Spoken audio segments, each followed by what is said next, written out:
Hello everyone, I am Dua, consultant clinical psychologist and OCD specialist.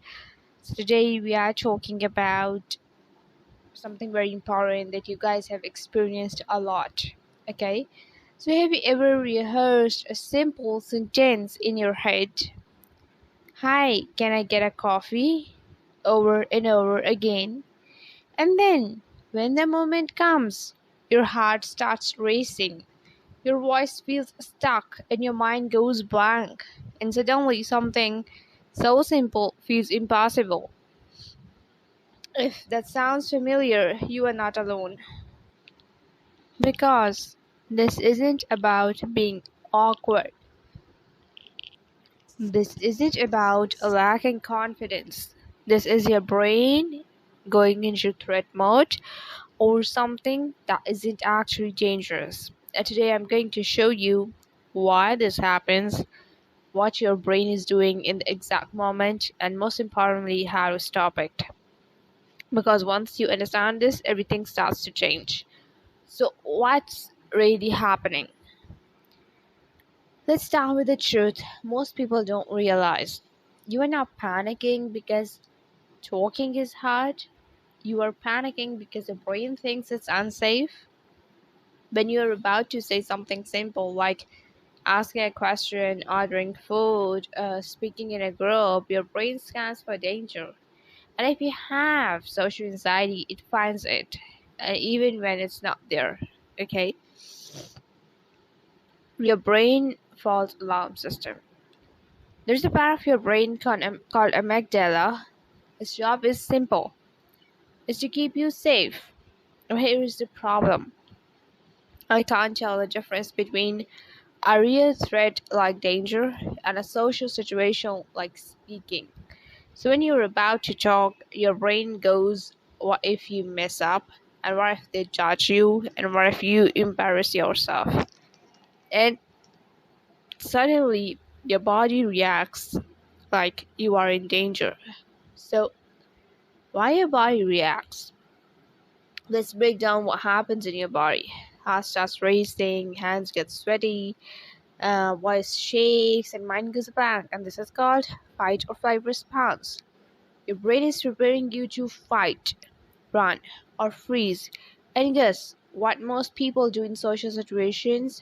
They freeze. Okay? The mind blank moment. That moment when you know what you want to say, but your brain just shuts down. That's not stupidity, that's overload. Your brain is using all its energy trying to protect you, so here is nothing left for thinking clearly. You are not being stupid, okay? So that's generally that's something that's happening, okay? That's nothing that you have control. So okay, um, let me explain you. The loop that makes it worse.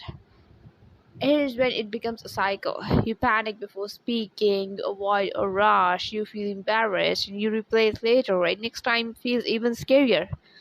This is called social anxiety loop. The more you avoid, the stronger it gets. Okay. Then safety behaviors. Most people don't realize this, but you might be doing this like avoiding eye contact, speaking too fast, over preparing sentences, using your phone to escape, and these are called safety behaviors.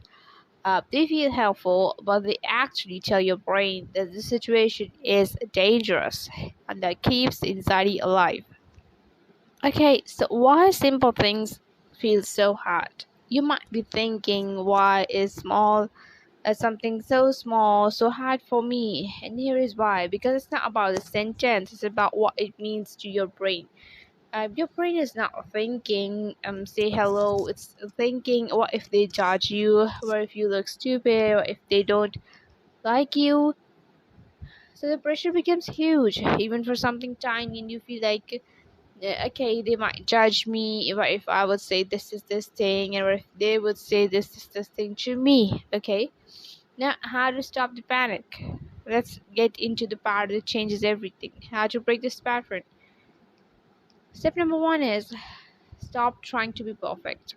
Your goal is not say it perfectly. Your goal is say it anyway. Even if your voice shakes, even if it feels awkward, because confidence doesn't come first, action does. And take small steps, not like big ones, okay? Just start taking an initiative, okay? And people should praise you. And when you have taken an initiative, and then you can move forward, okay? Step number two is it's basically taking an initiative is the first step, okay? Step number two is let the anxiety be there. Most people try to fight anxiety, hide it, get rid of it. That makes it worse. Instead, try this. It's okay to feel anxious and speak, and this removes the pressure. Now, step number three is slow down your body. Before speaking, take a slow breath in. Exhale longer than you inhale. And this tells your brain, I am safe, and it reduces the panic response. Step number four is stop overthinking the outcome. You're not being judged as much as you think. Most people are busy thinking about themselves, not analyzing you. Okay. Step number five is practice micro exposure. Start small. Say hi to someone, ask one simple question, make short interactions, and train your brain slowly. This is safe. Now, the breakthrough shift. Here is a shift that changes everything. You stop trying to feel comfortable and start acting despite discomfort. Because the truth is, confidence is not I feel ready, it's I'll do it anyway. Okay? So, why this started? The root causes. Let's go deeper in for a moment because this didn't just started randomly. Social anxiety around speaking usually has roots like being judged or embarrassed in the past, being criticized as a child, growing up in a highly controlled or perfectionist environment, or being naturally more sensitive to social feedback.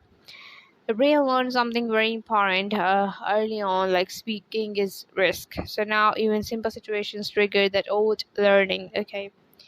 Then the hidden memory effect. Sometimes you don't even remember the exact moment it started, but your nervous system does. That's why your reaction feels instant, automatic, and out of control because that's not coming from logic, it's coming from conditioning. Okay. Then the identity trap. Okay. Here is something subtle but powerful. At some point, you may have started thinking, "This is just who I am. I'm an awkward person, and I can't talk normally." This is called an identity belief, and once your brain labels you like that, it starts proving it. Okay. Then self-fulfilling pattern. You expect to panic, you get tense, so you panic, so then you say, see, it's just me, and that's not your personality. That's a learned pattern, and anything learned can be unlearned. Okay, so what confident people do differently, this must be in your mind. Okay, let's clear something up. Confident people are not fearless. Okay, they just relate to fear differently. Their internal dialogue is instead of thinking, what if I mess up, they think it's okay if I mess up, and that one shift changes everything. Okay, then the key differences. Confident people don't overanalyze every word, don't expect perfection, don't replay conversation for hours, allow small mistakes without panic, and most importantly, they don't see social moments as a test. They see them as just interaction. Okay, a practical reset exercise. Let me give you something you can start using immediately. The say it badly technique. Instead of trying to say things perfectly, try saying them imperfectly on purpose and yes, really.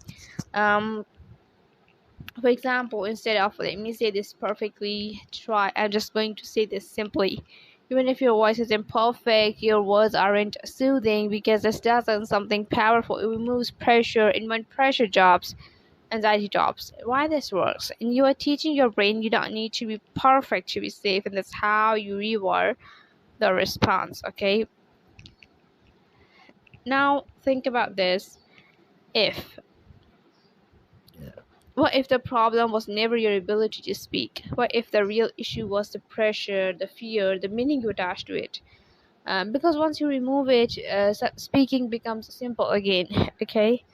So if you like the video, and if you feel like it relates with your problem, this exactly you feel like this is I go through. Okay, this is your sign. So you're not broken. The brain just learned the wrong pattern. Okay, and you can unlearn this. Okay, and if you guys need therapeutic sessions, I'm always available for you. You guys can reach out to me. Just write an email to me. I'm always available for you. Okay, because it's important we can discuss things face to face online. That would be really good. Okay, so if you guys like the video, please like it, do share it with your friends, do like the video, do comment me below, and see you soon in the next video. Till then, take care and goodbye everyone.